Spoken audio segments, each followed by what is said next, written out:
Mbona kama kiuno kinauma hivi mwanangu? Ase. Hivi hiki kitanda hizi chaga zipo vizuri. Chaga zipo vizuri mbona? Sasa mbona kiuno kinauma hivi mwanangu? Kiuno kinauma. Mimi mwenyewe nimechoka. Kama vile nilikuwa nalima kabisa mwanangu.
Mwanangu, siku ile tulisoma communication. Sawa kabisa. Sasa nikashangaa pale mwalimu sikumuelewa. Alafu nashangaa tena mwaka jana matokeo yale tuliona kuna mitihani fulani, kuna maswali fulani yalitoka. Sawa. Mwanangu mimi sielewi. Unaweza kanisaidiaje hapa? Mimi nilikwambia tusolve mtihani ule wa mwaka jana ukanidharau.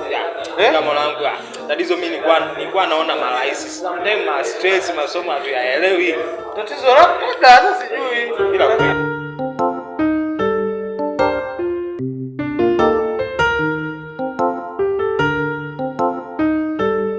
Good morning, class. Morning, sir. Morning. How are you? Fine. How the yesterday? Good. Okay.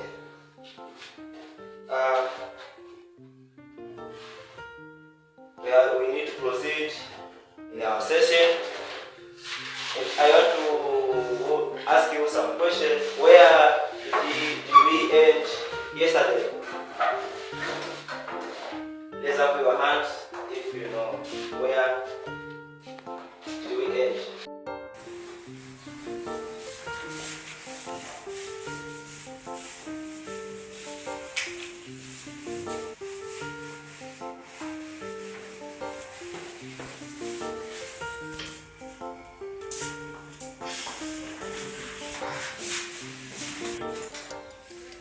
Okay. Firstly, before proceed, there are some of you I know your name, but some I don't know your name. So I need you to introduce yourself firstly. Okay, somebody, what's your name? Okay, mwalimu kwa majina naitwa Musa Daudi Doto. Ni mwanafunzi wa hapa. Okay, sawa.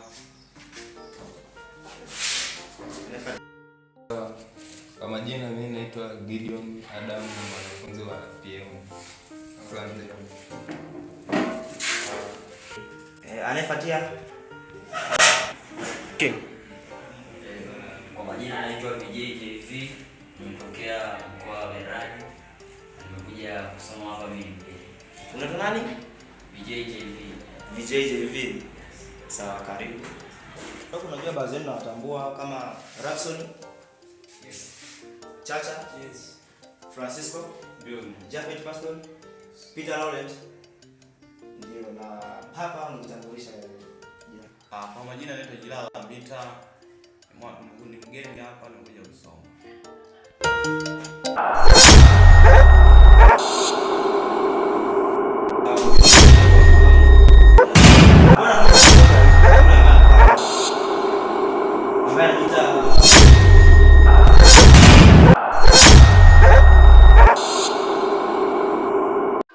Wengine nimependa kuwafahamu.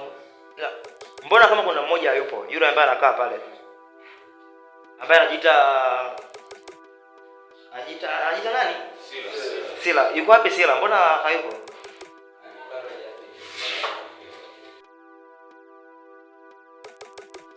Sawa, mtu mmoja asitufanye sisi tushinde kusoma. Kwa hiyo ngoja tuendelee na somo letu.